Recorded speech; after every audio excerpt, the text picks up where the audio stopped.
In 2017, if you want to buy a smartphone, you have two platforms to choose from. Well, you guessed it, there's Google's Android and Apple's iOS.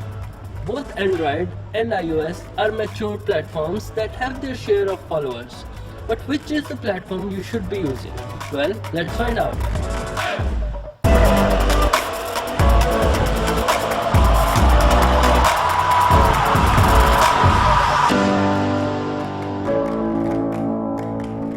Hey guys, this is Rupesh. And this is Devender from bbomb.com, and in this video we'll be comparing Android and iOS to see which is the best mobile operating system.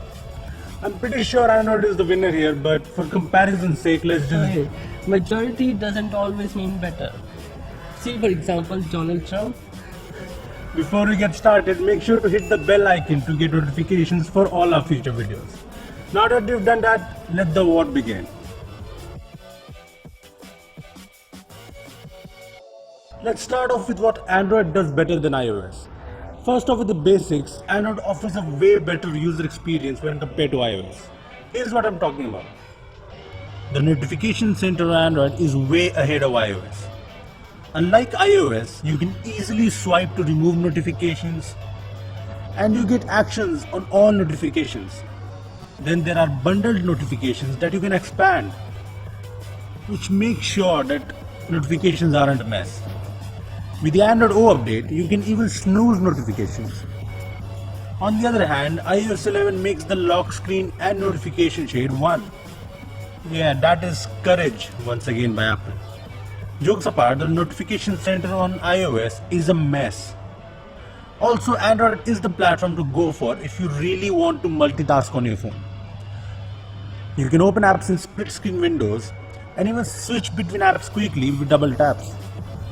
What I really hate about multitasking on an iPhone is the fact that there is no option to clear all the app cards at once. It's annoying. Plus, you can customize Android completely. If you don't like the way your home screen works or looks, there are launcher apps like Nova Launcher that bring you total control. The same goes for the lock screen and other elements. And did I tell you that you can easily install a custom Android ROM? So yeah, advantage Android. Moreover, you can sideload apps easily on Android. You can do that on iPhones too, but who wants to go through all the complications that come with it? Moreover, the routing community is way more active than the jailbreak community, which is something very important. With root access, you basically get total control over the OS and your device. You can remove limitations, change the way your device works and looks, overclock or underclock processor, and do a lot more. On the other hand, with jailbreak, after an iOS version is jailbroken months later, you can do a little bit of tweaking with custom apps and get a ton of bugs, void your warranty.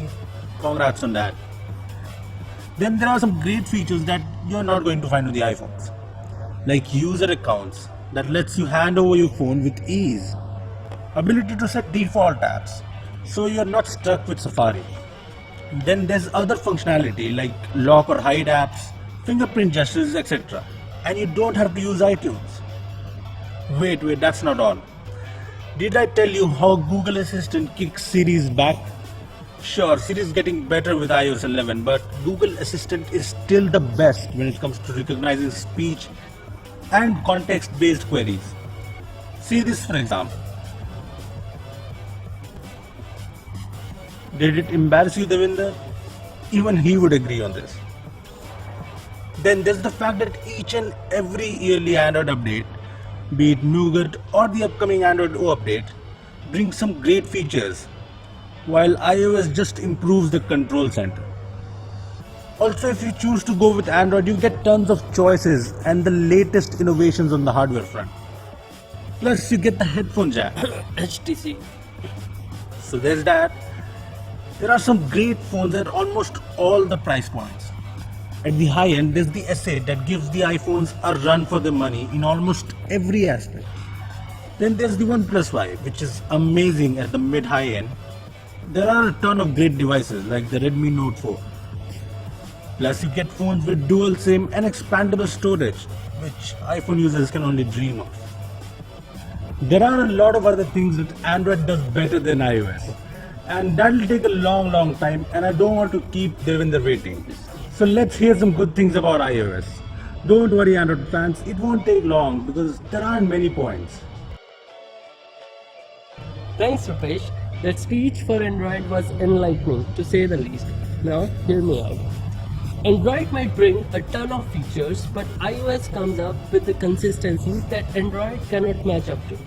Firstly, the iOS interface is way more pleasing to the eyes.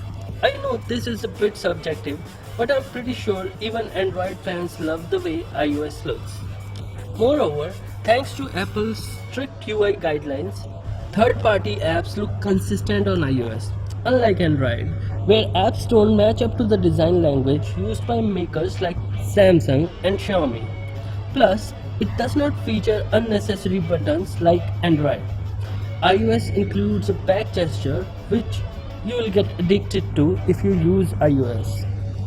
Also, I really believe Control Center is something awesome on iOS.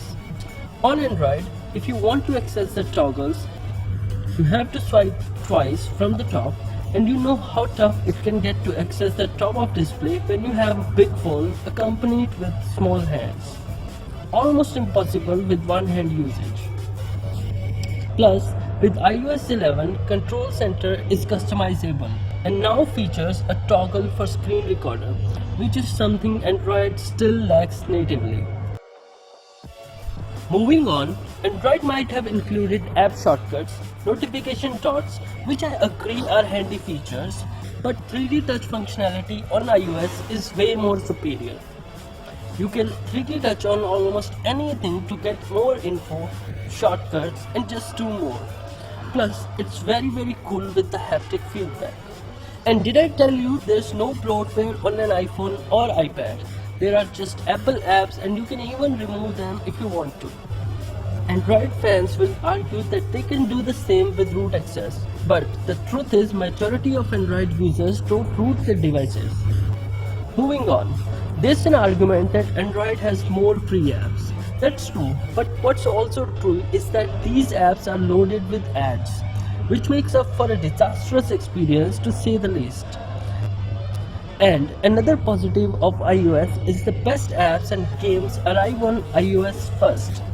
There are a number of examples such as Instagram, Snapchat, Super Mario Run, Pokemon Go, and the list can go on and on. And that's not all. You just don't have to worry about any malware at all. iOS is super secure and you know it. And maybe Android updates bring more features, but hey, who receives those updates?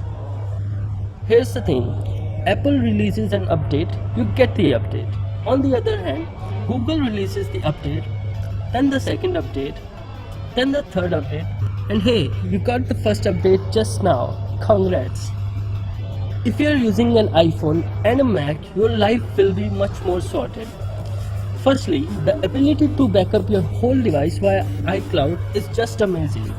With iCloud or even iTunes, you can back up photos, videos, files, your settings, calendar data, reminders, contacts. Basically, you can back up your whole device. There's also AirDrop, which lets you send files to Apple devices with ease. It's just fast and awesome. Then there's continuity, wherein you can start a task on an iPhone and continue on your Mac. And then there's FaceTime, iMessages, etc.